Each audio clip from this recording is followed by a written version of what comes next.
Hi there. My name's Layla. I'm going to be leading the webinar today. I'm going to give you guys just a couple more minutes to get a couple more people in here.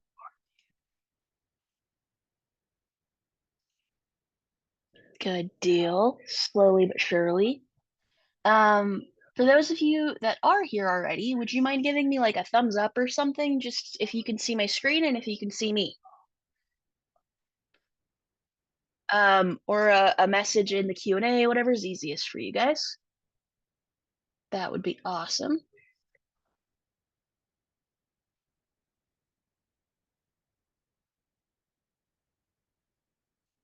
Perfect. Good deal. Thank you. Alrighty. Sweet. Thank you guys so much. I appreciate it. Good deal. I'm gonna give another minute or two for some more folks to hop in. It looks like we've got just a small portion of the people who registered that have popped in already. So we'll give them another minute. I'll do a quick introduction to myself while we're waiting. My name is Layla. I'm a solutions consultant here. What that means is I am sort of a consultant for folks with larger accounts. I help them go through their onboarding process, their basic setup, which is what we'll be covering today. And then I help manage their accounts while they're with PriceLabs. So this is a little bit different than my usual day to day, but we'll have a good time regardless, I promise. Yeah, it'll be good. Let me go ahead and show you a little bit about PriceLabs. So we are a revenue management and dynamic pricing tool mainly. What that means is we help your short-term rentals be priced competitively, and we help you manage how you're doing that and kind of track the data behind, what's happening and why, essentially. Um, we are a company that was founded in Chicago, Illinois, which is one of my favorite cities in the world if you haven't been. We were founded in 2014. This started as like a fun college side project for our founders, which is cool. Um, this slide is a little bit outdated. We're actually we're actually pricing about 420,000 listings at the moment. We are in over 100 countries, and then our support team, our staff is totally worldwide as well, which helps us maintain 24/7 customer support, which is super handy if you need it. I'll go ahead and give you kind of a rundown of what the plan for today is. So what we're gonna do is we're gonna set up your PriceLabs. We're gonna go through all of the basic stuff on account setup. And then we're gonna go through a couple of best practice features as well. If you guys have any questions throughout, please just let me know. I'm really bad at getting distracted with questions, but I'll do my best to leave a little bit of a Q&A time after each section that we go through. If you guys have anything, I can answer then. And then if you wouldn't mind, two things. One, if you could please use the Q&A feature for any questions. It is so much easier to see on my end that way and to keep track of. So if you have any questions, go ahead and use the Q&A feature instead of the chat feature. And then in addition to that, if you wouldn't mind letting me know if any of you guys who are on the webinar at the moment are using both Airbnb and VRBO and have both of those accounts set up, or excuse me, connected to your PriceLabs, let me know because I want to show you this thing called mapping. If you're using one or the other, not both, disregard. And then if you're using a channel manager or a PMS, also ignore. But yeah, just let me know if you need me to show you how to map stuff in the Q&A, please. Thank you. So we're gonna go ahead and get started with our dashboard. So when you log into PriceLabs, this is the first page that you'll see. This is our pricing dashboard. It's got some really good information on your listings at like a listing by listing level. Here you'll see all of the listings I have in this account, and then you'll see excuse me, columns at the top. You can sort all of these. If certain things aren't important to you, you can get rid of them. For example, if you don't use tags, you can get rid of those. If you're interested in any other metrics, all of those can be added here. PriceLabs has a heap of options on what you can add here. So this is a fake listing, by the way. I had to make a fake Airbnb account with a bunch of fake listings so that I could do these demos. So the data that you see isn't going to be accurate for me. It's not going to be sensible for me. It'll be a lot more sensible and accurate for you guys. So I'm going to go ahead and say next. Let's see, the next 45 days. No, we'll do next 90 days are super important for me. I'm going to update that change here. And then you're able to, as soon as that change processes, you're able to sort by those metrics that you can select. So for example, let's say I think that it's really important to see where my next 90 days are, and I want to keep an eye out on that. So if you select the um, header at the top, it'll sort by least to highest occupancy for that metric, which is super duper handy. This kind of lets you like hyper focus in on like what's important to you, sort it in a way that makes sense to you, and kind of at a glance see which listings need to be maybe looked at or need to be worked on, which is super handy dandy. Good deal. So if you hover over each of these, it'll show you what your listing is occupied at for that time frame, and then it'll show you what the market is at as well. They're all color coded, which is super handy. So if you're doing super well compared to the market, it'll be blue. If you're doing just a little bit above the market, it'll be green. If you are kind of in line or a little bit under the market, it's going to be this yellowish orange color. And then if you're way under the market, it's going to be this red color. So yeah, again, at a glance, just lets you see exactly what is going on with all of your listings. There we go. So for today's lesson, I'm going to go ahead and just pick a random one of my listings. Actually, before I do this, let me show you one other thing.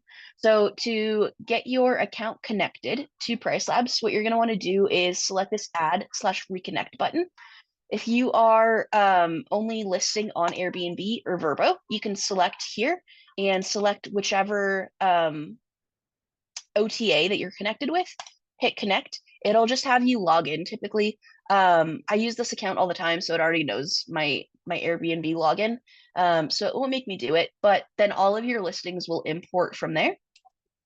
And then let's see, if you have an OTA, or excuse me, if you have a PMS or a channel manager, you can just click here and type in whichever channel manager you have, and then it'll ask for a couple of things from you, typically found on that PMS. So if you need to get any like help or step-by-step instructions, we always have those super duper handy links. And then when you click on those, it gives you truly like a step-by-step on exactly how to connect. So if you have any questions with any of those, that's the place to go. I'm not going to reconnect my Logify because that's going to take a sec. So yeah, good deal. I'm going to go ahead, and it doesn't look like anyone has mentioned that they have any mapped listings, or they're using both Airbnb and Vrbo at the same time. So I'm not going to show you mapping yet. If you end up having questions about it, there's a really good help article about it, and then the support team will also absolutely help you. If you have any like very specific questions for your own account, feel free to reach out to support@pricelabs.co. They are on it. We're 24/7, so you'll get an answer pretty quick. And then additionally, let me show you. We'll go here.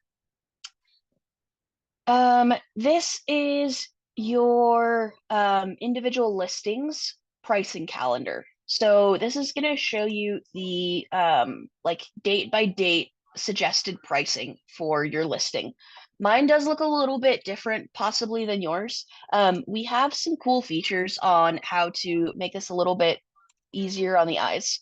So if you select those three dots up here, I'll show you again in just a minute. We have the ability to choose what colors you prefer.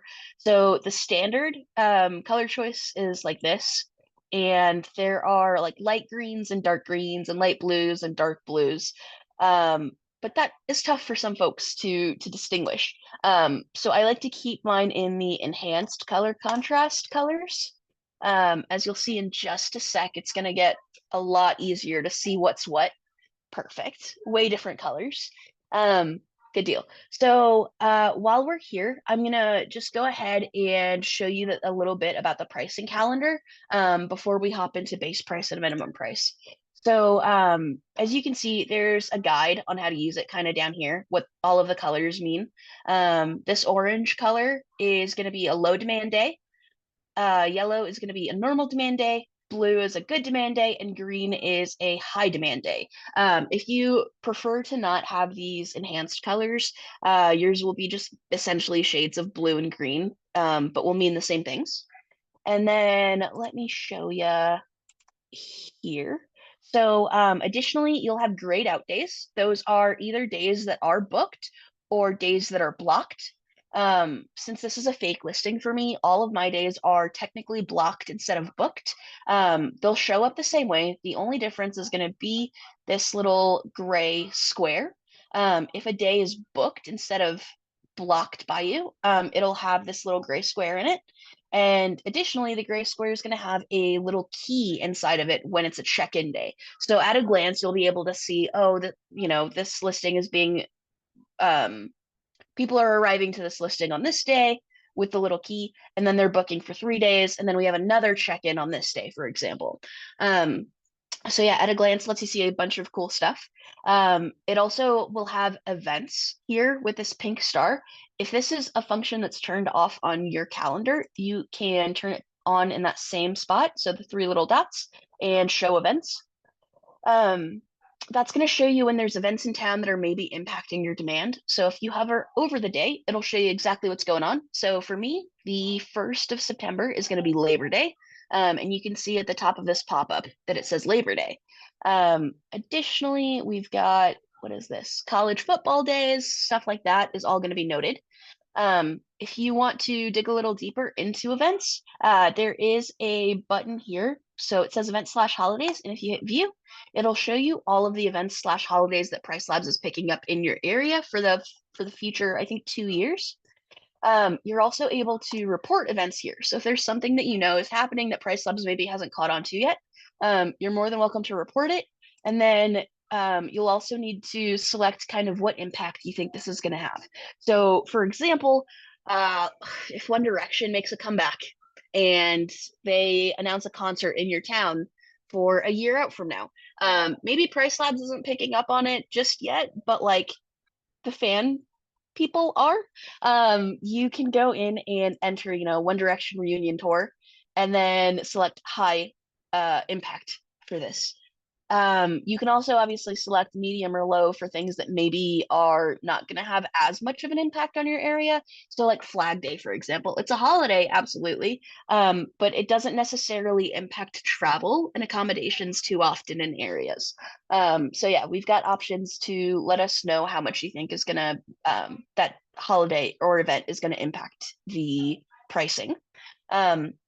And then the next thing is the minimum stays. So if you look here, there's a little crescent moon and a number next to each moon. That shows you what your current minimum stay settings are for that day. So for example, these guys here have 1 night minimum stays, which means I'm allowing people to book them for 1 night. As you can see in just a bit, the further out we get, I have my settings a little bit kind of wonky just for the test account. But you can see 4 night minimums here, 5 night minimums here, and so on. Another thing I want to show you is going to be what we call unbookable days. Unbookable days are a tough one to explain. So if anyone is struggling with this or you need me to explain it in a different way, please just let me know. I'd be more than happy to. So as you can see, I've got a 2 night minimum stay for this kind of time period here. But it looks like I've got a booking here and a booking here, which then makes this day here technically unbookable because it's not meeting that 2 night minimum, right?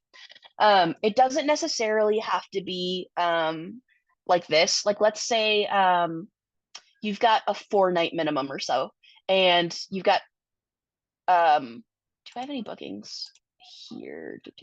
No, okay. Well, general point is it doesn't have to be just like a one night gap or like a one night that isn't bookable. It can be two, three, four, depending on your minimum stay requirements, right? I just talked to a customer who does 7 night minimum stays. So he could have an unbookable gap or like an orphan gap, as we call it, of 6 nights. And yeah, so all that this means in with the very scary looking red dot is that that is technically an unbookable day. We can go ahead. I'm going to go ahead and show you guys exactly how to fix those or like fill those up if you want to. Obviously, if it doesn't make any sense to go ahead and allow like one night stays, like here, for example, we don't have to do that, but I'll just show you so you know. And I think that's kind of it for the calendar. It looks like we've got one question. If you guys have any other questions, excuse me, about the calendar, just let me know, and then we'll go to base price and all that good stuff in just a sec. Okay. I've had listings. Oh, okay. So Graham says that he's had his PriceLabs hooked up to Airbnb, but none of the prices are syncing. Airbnb has what they call smart pricing. So what that is like sort of like dynamic pricing. It's their own kind of internal estimates at what pricing is going to be doing. It's like PriceLabs Lite almost, right? Typically when we see this issue, it's because people have their smart pricing in Airbnb still turned on. So if you wouldn't mind, just turn off the smart pricing in Airbnb and then you should be good. Let me show you exactly how to do that real quick. Again, these are all fake. Please, please don't worry. I don't have crazy settings. But when you go to your calendar, you'll have to go to each of your individual listings and toggle smart pricing off. So I have it toggled off already, but yeah, just make sure that smart pricing is off for each of your listings. And then you should be good. And then Airbnb and a couple of like property management software systems, they will have things like minimum stay settings or like length of stay settings. We do encourage you guys to use them in PriceLabs, just so everything is kind of in one area. But if there is something that your PMS or your OTAs are online travel agencies, so like Airbnb, Booking.com, all that good stuff. If there are settings that you can only make there and PriceLabs doesn't allow for whatever reason, there's like a rare few. Feel free to use those.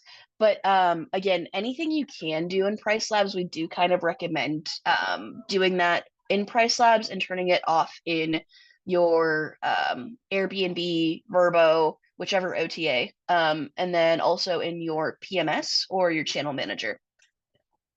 Good deal. Okay, cool. The next thing I want to show you is going to go kind of hand in hand with this pricing calendar. So we'll get back to this in just a sec.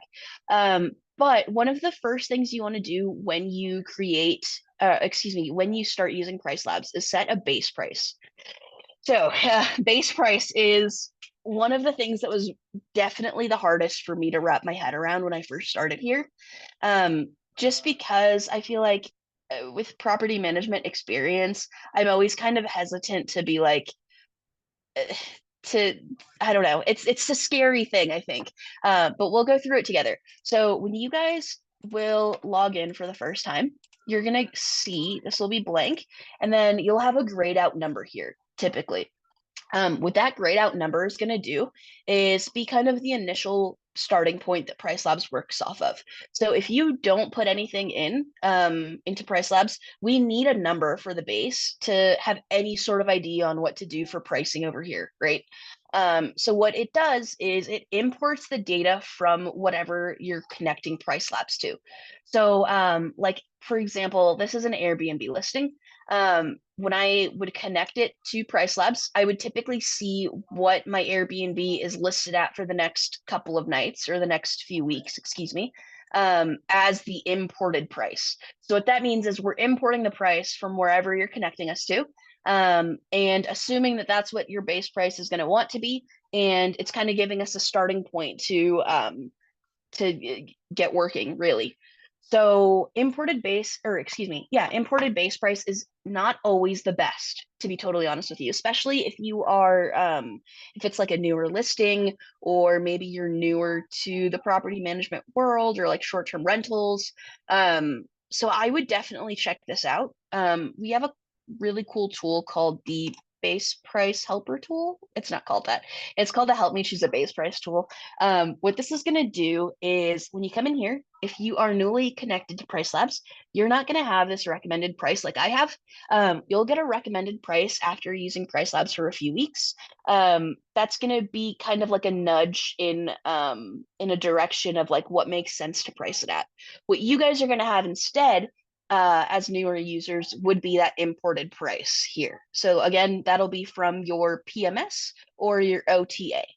Um, the thing that I recommend doing most often here is going to be using this market-based tool. Um, you don't necessarily have to follow this to the T. I actually kind of recommend that you don't, but I think it gives you a really good idea of what the market is doing and maybe a good starting point on what to price your listing at. So this here is going to be fine-tuning your neighborhood. I typically don't recommend using this. The only instances where it seems to be valuable are instances where like you have like a mountain range, or like a beachfront location or something, like some sort of typically natural landmark, where one side of the map is going to be priced different than the other side, right? Or like a beachfront versus not beachfront, right? That would be kind of the only time I would recommend using this. And what you'd want to do in those instances is select this lasso tool here, and let's say I'm in Indiana. There's no natural landmarks here, unfortunately. But let's say hypothetically, this is a very important river or mountain range or something, and I only want to be priced against competitors on the same side of the river as me. So you can go in and use that lasso tool to select your area. Since mine is a demo account, it doesn't pop up, but you guys will have like a save button here, to save this area, and then it will adjust your pricing based on the area that you've selected instead of the entire map. Um, so let me backtrack just a smidgen. I'm sorry. When we define like market based, it's when we define what your market is, I guess, is we're taking a bunch of competitors in your area that are similarly sized, and then that is what we are considering your market, right? It's going to be a lot different in more populated areas. Ideally, everyone is going to have 350 of your closest listings that are similarly sized, in your market. Unfortunately, I am in rural Indiana and I don't have a whole lot of folks around me. So that doesn't apply super duper well to this. But in theory, you guys would have about 350. For my next demo, I promise I'll pick like Chicago or something. um, so what the market-based helper tool does, in addition to this, is going to be it gives you the option to choose a segment of that market, to compare yourself to. So this one is a little tough to explain to folks. And if I'm rushing through anything, please let me know. I talk fast, I'm sorry. A segment is defined inside of PriceLabs, monetarily. Okay. So we are looking at the listings around you, and then we're putting them on a scale from very low to very high, in terms of what they're priced at. This has not a whole lot to do with like actually being luxury or whatnot, right? Like there are things like amenities and like scenic views and stuff like that that are going to make a huge impact, in what people are pricing their stuff at, and all of that sort of stuff, right? So when you see like upscale or economy, don't necessarily immediately assume like luxurious versus not, right? It's all going to be based on where price wise it falls, in the market. So hypothetically, let's say you have like a beautiful estate somewhere, right? Um, However, all around you, there are other massive luxury estates just like yours. I would say in those instances, maybe lean more towards mid-scale because what we're doing is comparing you to the folks around you.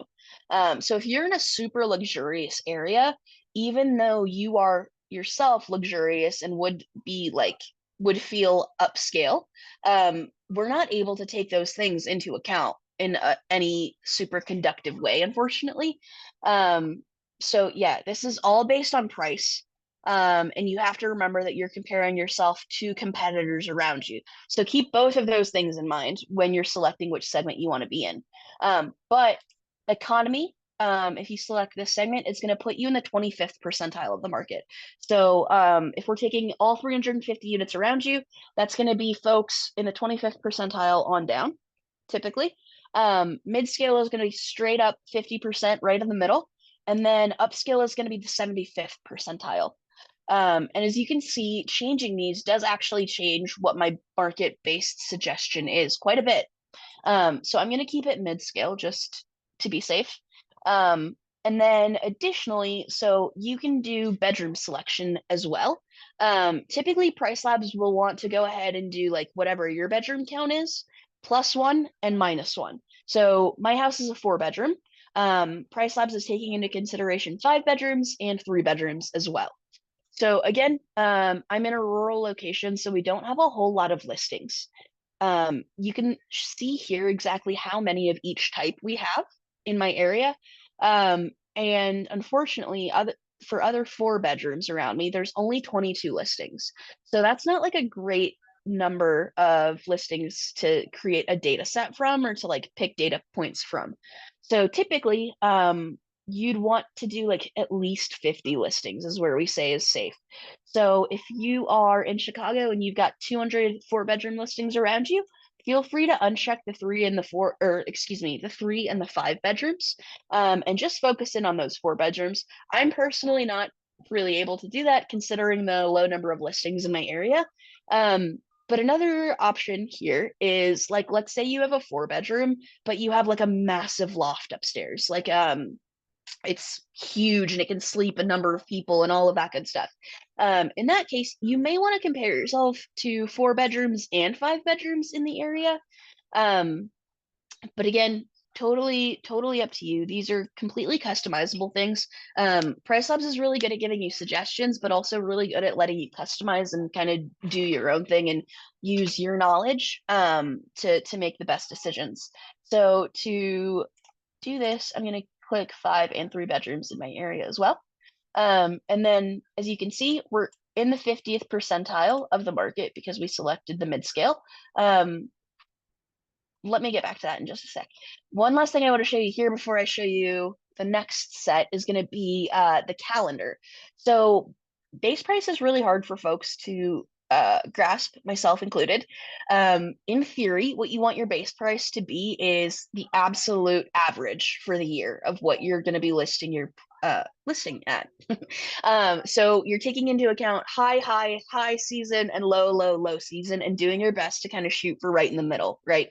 What we're going to do is we're going to suggest pricing based off of your base price. So it's going to be like, oh, seasonality is really good. So it's going to move a percentage upwards, or demand is really low. So it'll move a percentage downwards. But it's all based off of that base price. So it's super duper important to kind of get that right and get a good idea of what that should be. This is the tool that I think has helped me most kind of figure out how to best apply base price. So what this does is it shows you on average what your pricing for the year is going to be. So in Indiana, while I have my price set at 230, in the busier seasons, it looks like it's going to ramp it up to $283. And then in the slowest point of the year, it's going to be closer to 193. So you really want excuse me, base price to be kind of right in the middle. And then if you get to this point and you're not really loving the market-based suggestions or you have a better idea of what they should be, you're always welcome to manually input a base price.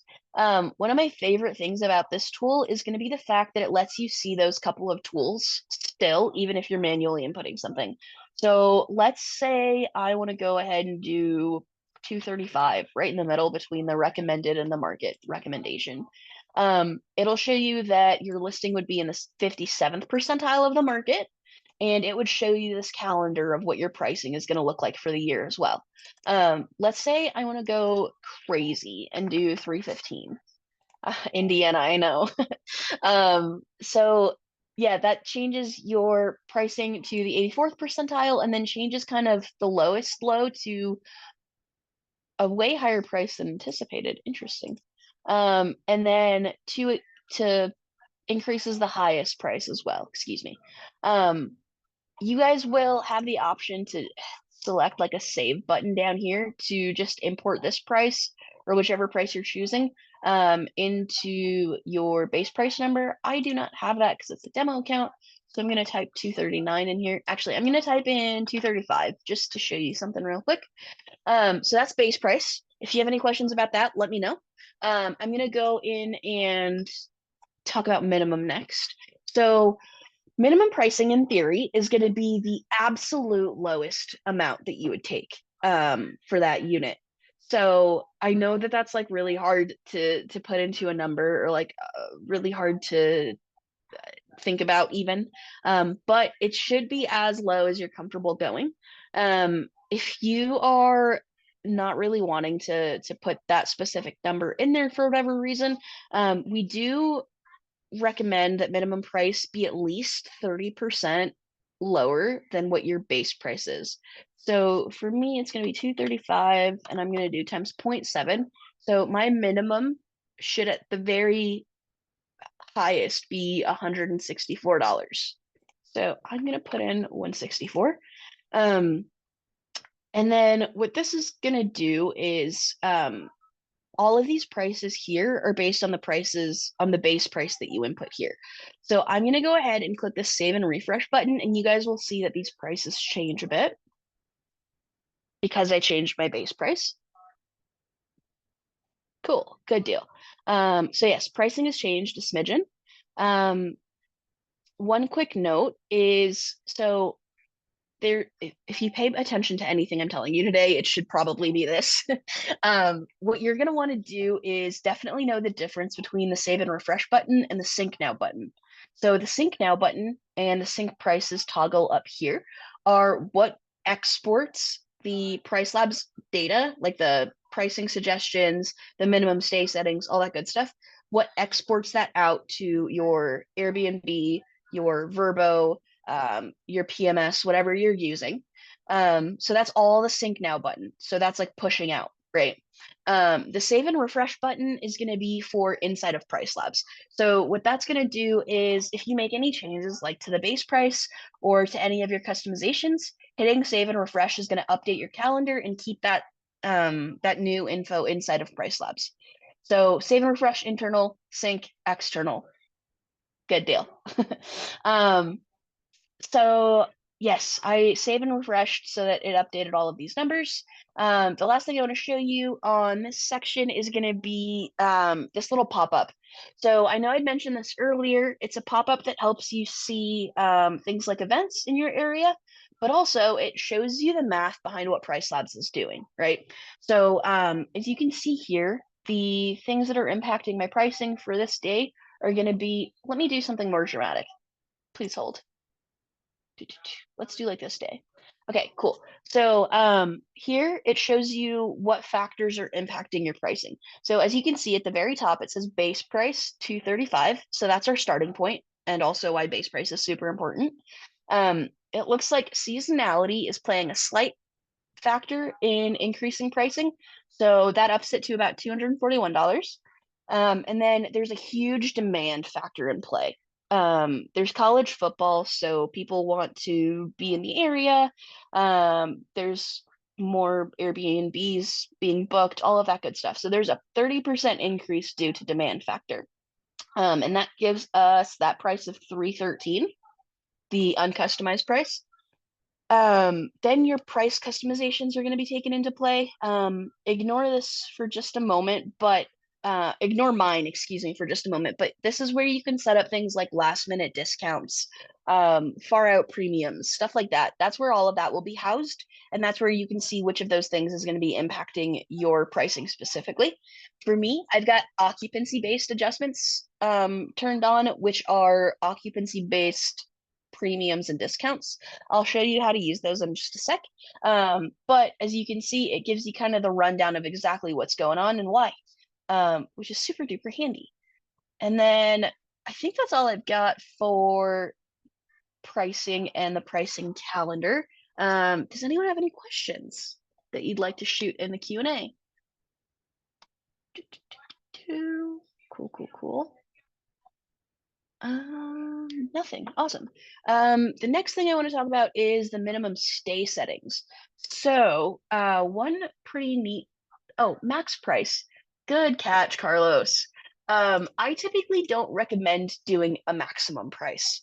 I think that there would have to be a lot of kind of wonky settings or like a lot of crazy things coming into play to have your maximum price be like outrageous.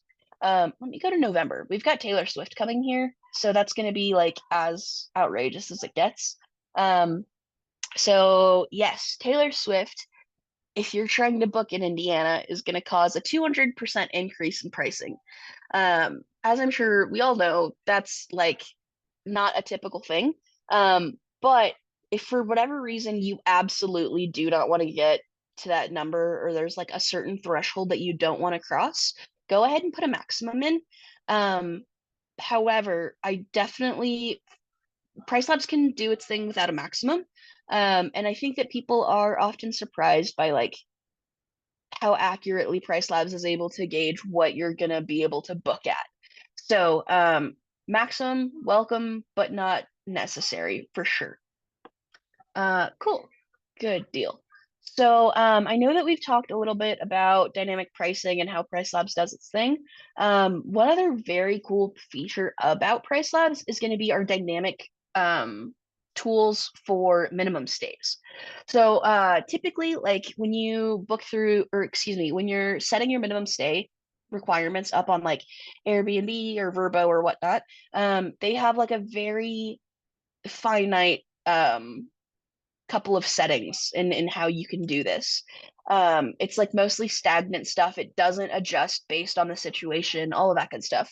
PriceLabs minimum stay settings are a little bit different. So we have a bunch of them that are able to be kind of stacked on top of each other, which leads to it being super dynamic and super helpful. Mine is already set up, so I'm just going to delete this real quick. Good deal. So the first thing I want to show you is similar to that base price helper tool. We've got a minimum stay setting helper tool. So you're going to want to, let me do that again. Once you get to your customizations, you'll just want to hit this little bot right here. And then if you prefer midterm or short term, you'll select which one. I'm going to go short term here. And then what this does is it shows you what the typical settings in your area are. So in Indiana, where I am, it looks like people typically require a 3-night minimum for weekdays and weekends. In addition to that, there's a couple of other settings, but we'll go through those one by one. I just wanted to show you where this tool was, just so you can get kind of an idea of what that means. I'm going to apply and customize this to my account just so we can make it a little bit easier on ourselves. So yes, now all of those settings are applied to this listing. The first bit of that is going to be the default rule. So the default rule is going to be when nothing else is coming into play, what is the minimum? For this, I'm going to keep it 3 days for both weekends and weekdays. We also do have this. I typically don't show this, so if this gets confusing, let me know. If you'd like, you can do a booking value amount. So what that means is you'll allow a booking to go as long as it's meeting a certain price. So if I type in 500 here, my minimum stay is going to be whatever needs to, however many nights it needs to be to ensure I get $500. In my case, that's probably going to be 2 or 3 nights with these prices, unless Taylor Swift is in town, in which case it would be one night. But I would typically recommend doing a fixed number. So I'll do 3 and 3 here. Um, Earlier, we talked about orphan gaps. Those are those kind of wonky days between bookings that are maybe not meeting your minimum. So for me, that would be any little pockets, any like gaps that would be 1 or 2 night stays, since I do allow 3 night stays. Um, what this tool here lets you do is say, if I have one of those gaps, am I willing to let people rent it out for less than 3 days just to fill up my days? If you are wanting to do that and you're okay with filling up those days, you'll use this tool. So here, what you'll want to do is I start on this side because this part is a little bit confusing. For gaps between 1 night and 3 nights, which would be exactly what my setting would need to be. So if someone's booking for 1 night or 2 nights, it would fall into this. You are going to want to allow what length of stay. So the length of the gap just means if you have 2 days left, it'll allow 2 days. If you're in a situation where, like, let's say you typically require 7 night minimums, you can do you can stack these kind of on top of each other and do the length of gap between 1 and 3 nights. But if there's like a 4 night gap to a 6 night gap, let's say you want to only allow 6 nights for whatever reason. And then 6 nights for this as well. Those can be completely you can kind of play around with those and make whatever settings make the most sense to you. I would definitely recommend checking out what other people in your area are doing and kind of maybe basing it off of that or like taking it into account. Typically, what folks want to do is let the length of gap be what they're allowed to check out or what they're allowed to book for. So if my gap's 2 days, it'll let people book for 2 days. If my gap is one day, it'll let people book for one day. So that is the orphan gap tool. And then you can, again, stack this and use it in different ways. There's this little section down here that says apply only within. That's going to be to make settings for like the next X number of nights. So let's say I want to allow 1 to 3 night bookings for the next 90 days. But once we get past 90 days, let's say I want to change my setting. So we'll do between 1 and 3 nights. We are only going to allow people to book 2 nights for whatever reason. Excuse me. And then what you'll want to do here is do like the 91st day and up. So these are completely stackable on top of each other. I'm going to delete these to make some space. If you have any questions about orphan gaps, let me know. The next bit is going to be the last minute bookings. That is kind of what it sounds. So when you get kind of into like crunch time, you can't see my, there you go. When you get kind of into crunch time, what your minimum stays are going to be. So I like to keep these in just because it's easier to explain when there's numbers already populated.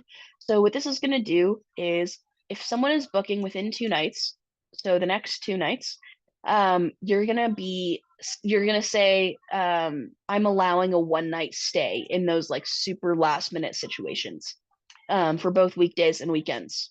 If someone's booking within 6 nights, I'm allowing a 2 night booking for weekends, but I am allowing a 1 night booking on weekdays. That's fine. And then finally, within 29 nights, so essentially like that final month, I'm allowing 2 night bookings for weekends and weekdays instead of my usual 3 night. Oop, let me fix this. Cool. So yes, instead of my usual 3 night, if it's in that last month of the window, we're going to allow 2 night bookings. So again, these are totally stackable on top of each other. And then for far out bookings, we have the same kind of tool. You can go ahead and set a different minimum for people booking super far in advance. So typically people end up increasing the minimum for this situation. So like,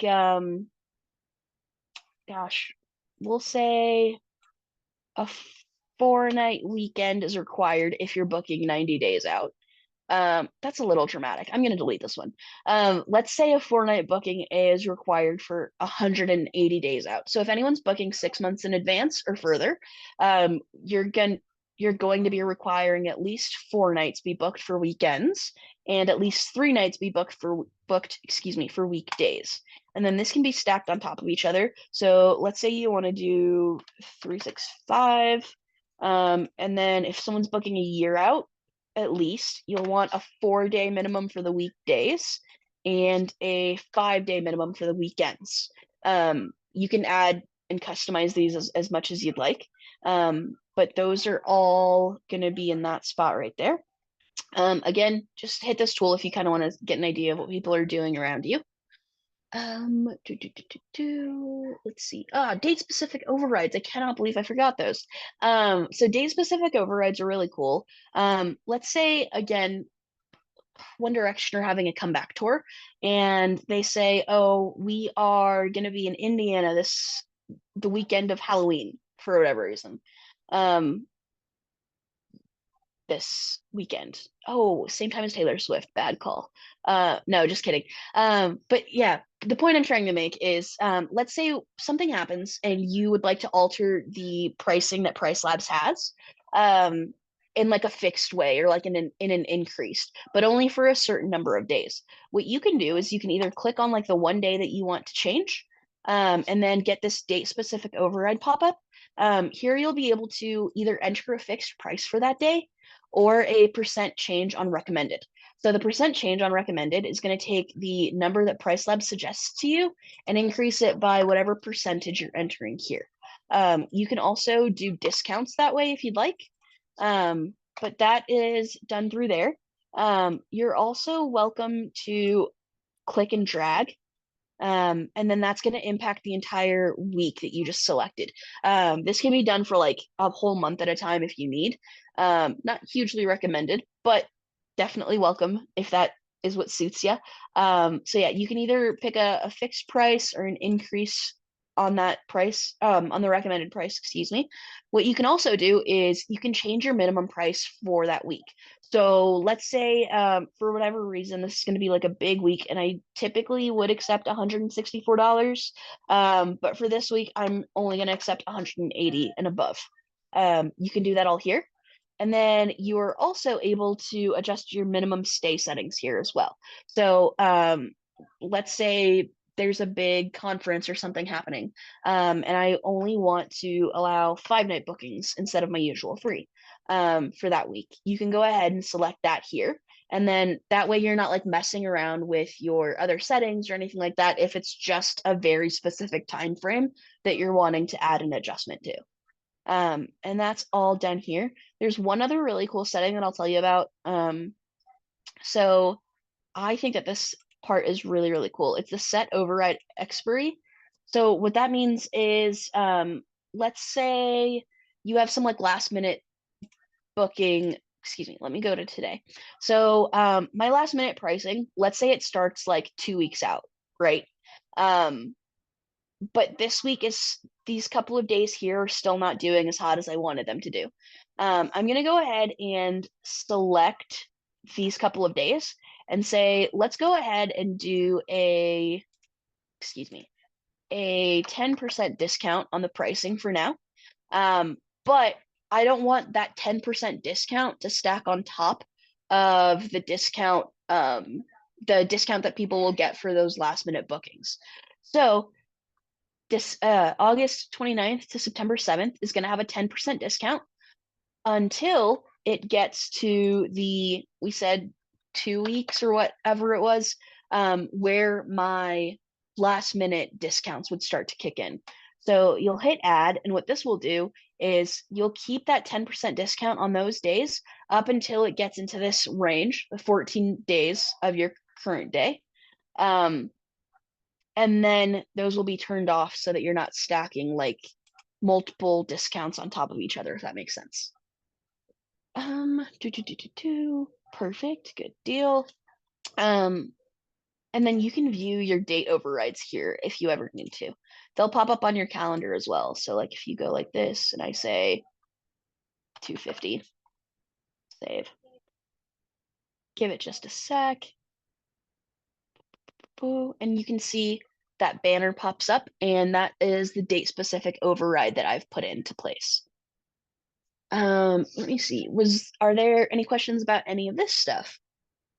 I'm gonna go through and make sure I've covered everything real quick while I'm waiting for questions. Pricing dashboard, cool. Pricing calendar, done. Base price, minimum price, dynamic minimum stays. I've taught you guys how to turn your sync on up here and to sync now if you're ready to push pricing. Date specific overrides, got. We never covered mapping, but no one mentioned having both Airbnb and Vrbo, so we won't do that. We've got about 10 minutes left, so if you guys don't mind, I'll show you some cool stuff about PriceLabs that I typically don't get to talk about here. One thing is the neighborhood data tab. This is my favorite thing about PriceLabs most of the time. Sometimes I like other things, but this one is a really good one all of the time. So what this does is it shows you your future pricing compared to the market. So I know we talked about like segments earlier. So I'm gonna turn off one quick feature here. Okay, cool. So what this does is it shows you the pricing that PriceLabs is suggesting in the black solid line. And then it shows you how that compares to the rest of your market.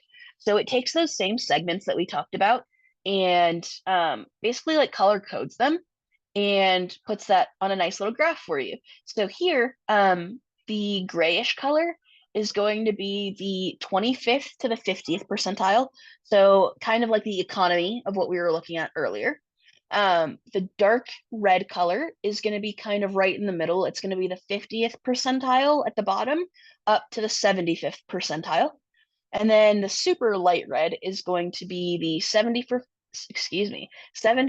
percentile up to the 90th percentile. So as you can see, I'm priced pretty much right in that 50%, because I'm right where the gray and the dark red meet each other. And then it shows you like what spikes are going to be happening and all of that good stuff.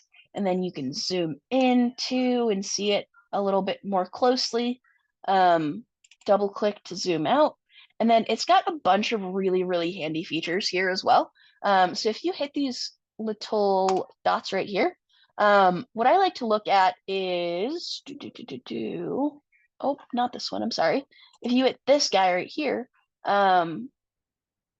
you're able to see if you want to compare to 3, 4, and 5 bedrooms like before, or if you would just prefer to compare to 4 bedrooms, excuse me. Jiminy Christmas. There we go.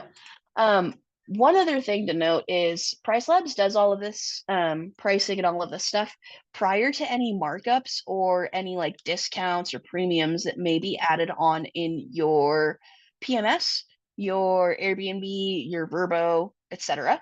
So if you want to see how your price compares to the market with those fees included, I recommend clicking this guy right here. Typically, you'll want to do like a percentage increase. So let's say on average you get a 15% markup after going through all of those channels. You can hit apply, and it will show you how your price compares to the market. With the markup in place. My little guy isn't doing what it's supposed to be doing. You guys will also have this like add last year data tab. Add last year's bookings, which is super duper helpful. If you click that, it will show you exactly like what you were pricing at last year or what you were getting booked at last year. And it's always really interesting to see. So I recommend checking that out if you can. And then it's got your future bookings in here too. So if you have any bookings lined up, it'll show you where on the graph those are falling, which is super handy. It looks like we've got a question. What can I do if I need extra time between bookings for cleaning? Is there a way to set time between bookings? So I would recommend, I'm gonna kind of get away from this for just a sec to answer Carlos's question. There is one cool feature here. If you go to your customizations, there's some advanced customizations, and it's going to be Oh, I'm sorry, that was in the wrong spot. It's going to be under your minimum stay settings. Um, and you'll want to hit like the more advanced option right there. So the adjacent days are what you're looking for. So once a night becomes unavailable, this is when this will come into play. So let's say someone books from the 1st to the 5th. Adjacent day would then be the 6th, which is the day after, right? So here you can say you can do like minimum stay settings to maybe disallow it. Or you can, under advanced customizations, set the set like an increase to that, right? So let's say if someone pays you $500 more per night, you'll allow that room to go. You can go ahead and add that here, right? Typically, there's not like a super specific great way to do exactly what you're needing to do, Carlos. His question, I'm sorry to everyone. His question was like, if you are unable to get your listing cleaned and you need a little bit more time after a booking, is there a way to configure that, I guess, in PriceLabs? Short answer is not really, but you can add like premiums and required minimums of like 200 nights stays or whatever to that night, um, so that it kind of disencourages people from booking. There's no way to like absolutely say no, but there are ways to definitely set like crazy settings so that people will not book it, essentially. Um, ba, ba, ba, ba, ba. What you do on PriceLabs doesn't affect Airbnb until you sync. Correct. Um, until you turn this sync prices toggle on, everything is going to be inside of PriceLabs. And then your free trial and all that good stuff doesn't start until you start syncing as well. So it gives you time to kind of play around with your settings, see what it's doing to pricing. Obviously, you won't be able to see like booking data for the adjustments that you've made, but it can give you some time to get kind of comfortable with the pricing and the settings and all of that good stuff before you hit sync and then push prices out into Airbnb. Good deal. Any other questions? I'll go back to neighborhood data and talk my face off about this if no other questions. But yeah, I'll keep the window open and go through a couple of things. That's like the majority of everything that I kind of really wanted to hit on the 101 call. The only other thing is we've got a bunch of really cool tools within PriceLabs.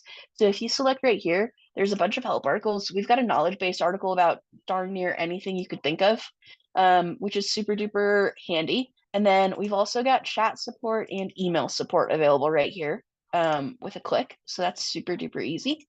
Um, and then there's some resources suggested depending on which page you're on, which is super handy as well if you're kind of stuck. Um, but yeah, that's really all I had for the 101. I'll hang out for a couple of more minutes if anyone has any other questions or anything like that. And maybe talk about this neighborhood data tab a little bit more and customizations at a group level and stuff like that.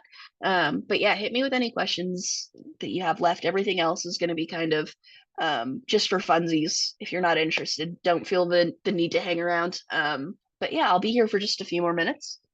Cool. So in the same vein as like this up here, this shows you the occupancy for your market. I don't think this is hugely useful unless you actually click this add last year's data tab. So what this does is it shows you the market occupancy and then what the market occupancy was last year. It also shows you the like final occupancy for the market. I'm gonna uncheck this because it gets really busy and it's kind of tough for me to understand in that way. But what this does is here you can see that market occupancy in my area is down a significant amount compared to last year. The gray is last year on today's date, excuse me. So it looks like we're trending well below for darn near everything. This guy that I just turned off here is the final occupancy. So like, let's say we're looking at October 1st, for example. What this is the dotted line is gonna be is what the occupancy for October 1st was on October 1st.